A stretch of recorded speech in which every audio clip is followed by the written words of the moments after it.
Today, we fired up to 86 and noticed that our brake pedal was way too spongy.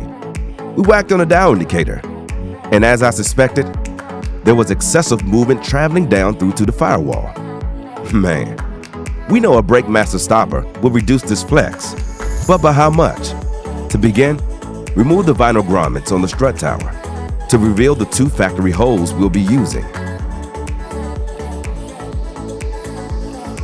Align the brake master stopper and hold it in place using the bolt supplied.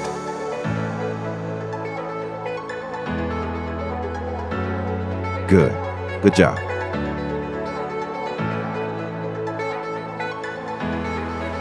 Remember, there are also nylock nuts and washers to go behind the strut tower.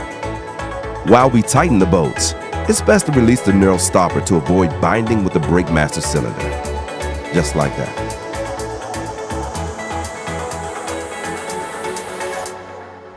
We'll gently tighten the bolt closest to the brake master cylinder first to help retain the stopper's position. Excellent. We want the brake master stopper to be loose enough for us to get the stopper flush with the brake master cylinder.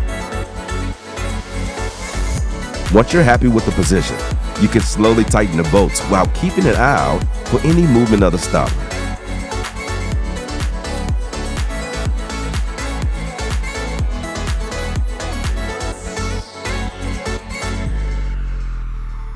Excellent. I like that. To eliminate the free play, tighten the knurled stopper by hand against the brake master cylinder. Then, use a 13mm spanner to tighten the hex nuts just a little bit more. Then you can do the rest by hand. To complete the install, tighten the last hex lock nut. Here, we can see the brake master stopper has greatly reduced the pesky firewall flex.